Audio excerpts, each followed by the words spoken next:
Hi, welcome to Give Me the Bible, where God's Word speaks for itself. We're in Romans chapter 1. We're going to look at verses 8 through 17. Now, typically, ancient letters had a format that they followed. You had the introduction of the author, which is what Paul does in Romans chapter 1 and verse 1. And then he mentions his recipients down in verse 7. All of those who are beloved of God, the saints, the holy ones in Rome, which is really just a reference to all Christians. Saints in the New Testament were not some special class of Christian. All Christians were saints. It means that you are holy, you are set apart, you are sanctified. And then typically in ancient world, letters would move to what's known as the Thanksgiving section, where the author would give thanks to his audience and their relationship that they have with one another. And it's a little tricky for Paul because Paul, remember, he's not been to the church in Rome. He's not been there at all since the founding of that church, which, could be, if you remember back from our introductory studies, could be like 20 years or something like that. So he's going to give thanks to them and make sure they understand he loves them. He cares for them. Just because he hasn't come to visit them yet doesn't mean that he thinks less of them or that he doesn't love them or that he doesn't want to come see them. And so let's watch how Paul irons that out in his Thanksgiving section. In verse 8, we'll go down through verse 13 for now. First, I thank my God through Jesus Christ for you all, because your faith is being proclaimed throughout the whole world. For God, whom I serve in my spirit, in the preaching of the gospel of his Son, is my witness as to how unceasingly I make mention of you, always in my prayers making request, if perhaps now at last, by the will of God, I may succeed in coming to you. For I long to see you, that I may impart some spiritual gift to you, that you may be established. That is, that I may be encouraged together with you, while among you each of us by the other's faith, both yours and mine. I do not want you to be unaware, brethren, that often I have planned to come to you and have been prevented so far, so that I may obtain some fruit among you also, even as among the rest of the Gentiles. I just love Paul's attitude. There's so much that we can learn from his character here that we just get a little glimpse of in this Thanksgiving section.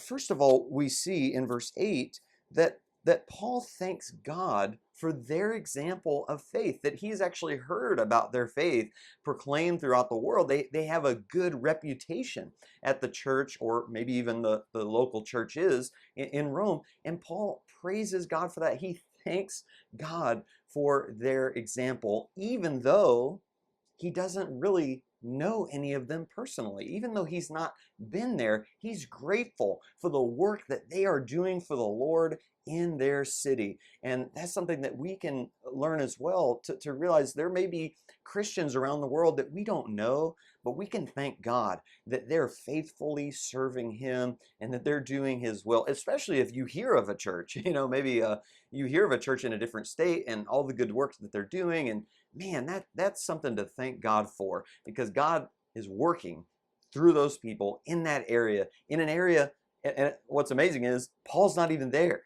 So Paul doesn't have this, elevated attitude that I'm an apostle and, nothing good can happen unless I'm there personally. No, he knows God can still work through other people than just himself as an apostle. And he says in verse 9, I serve in my spirit. I love that. I'm serving God from the heart, from my innermost being.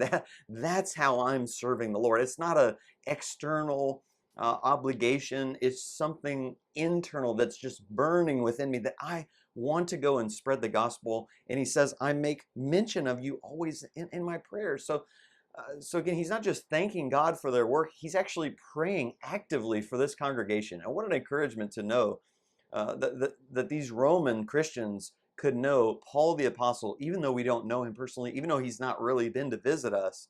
He cares so much about us that he's been praying for us constantly.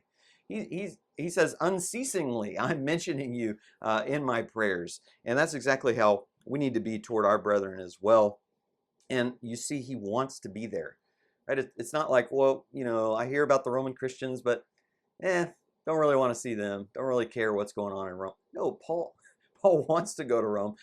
He explains, and we talked about this in an introduction in chapter 15, really his focus has been, I want to go take the gospel to places that haven't heard it yet. That's really been his primary focus. And that's why he hasn't been to Rome. And there may have been other times he wanted to go to Rome, but then persecution picked up and he ended up having to flee or something like that. And so he says, look, I've been prevented so far. I've been wanting to come to you. It's been my plan to come to you. I've just been prevented from doing so. But don't make the mistake of thinking I don't care about you, because I love you. I want to be there with you. And I love it. He doesn't act like a celebrity. He doesn't say, when I get there, well, it's going to be a real blessing for you, because you're going to have the Apostle Paul in your midst, and you're going to finally get to see the man in person. You've heard about the Apostle Paul. Well, I'm coming to town, and it's just going to be an amazing. No, he says, actually, when I get there, I want to help you by laying my hands on you, giving you spiritual gifts, but I also know the edification is going to be mutual. The benefit is going to be mutual. That when I come, it's not just that, I'm going to do all these great things for you. You guys are going to do great things for me, because I'm going to be encouraged by our relationship together. I'm going to be encouraged by your faith. You're going to be encouraged by my faith. And we're just going to build each other up in the Lord. Paul sees himself not on some higher plane than these little peasant brethren in the churches. No, he sees them as equals in the kingdom. Paul may have a higher role in terms of being an apostle, but he's equal in value and worth and status in the kingdom, and he just wants to come together with these brethren, just be one of them, lift each other up. And it's just an amazing attitude that he has there. And look in verses 14 and 15. He says, I am under obligation both to Greeks and to barbarians, both to the wise and to the foolish. So for my part, I'm eager to preach the gospel to you also who are in Rome. So this idea of being under obligation, it's the idea of being indebted. Paul understands the incredible grace that was shown him, that he used to be a murderer of Christians, and yet God saved him. He was still able to be redeemed despite the horrific atrocities that he committed against the church. And now he feels indebted. It's not like he actually is in debt and like he owes God something, and as long as Paul pays off his debt, well, then he'll be right with God. No, it's not that idea. It's just this concept of, man, I appreciate what God has done for me so much. I feel like there's nothing else that I can do but go and spread his gospel. In fact, it's kind of interesting. For so long, as a persecutor of the church, Paul was hindering people from hearing the gospel. But now what he's saying is, I spent so long hindering people from hearing the gospel that now I feel like my role is to make sure no one's ever hindered from hearing the gospel again. That I'm going to go out and make sure everybody, even those people I tried to hinder, everybody hears the gospel now. And he's eager about it. It's not an indebtedness that's like, oh, I guess I have to. I guess I have to go preach the gospel now because I'm saved. No, there's an eagerness about it. He longs to bring the gospel to people. And he says, I long to bring it to all kinds of people. Paul's not discriminating in who he's teaching the gospel to. He says Greek and barbarian. Barbarians were just foreigners who didn't speak Greek, which was the kind of the common language in the first century world. So they were just, they were barbarians, right? They were just unsophisticated, uncivilized people. And Paul says, I don't care. I don't care if you're sophisticated, unsophisticated. I don't care if you're, wise or foolish. I don't care who you are. I'm indebted to teach you the gospel. And that's how we should always look at the people around us. We shouldn't put people in different classifications and say, well, this group of people is worthy of the gospel, this group of people isn't. That's not how Paul does it at all. He spreads it with everyone. And the reason is, verse 16, I'm not ashamed of the gospel, for it is the power of God for salvation to everyone who believes, to the Jew first, and also to the Greek.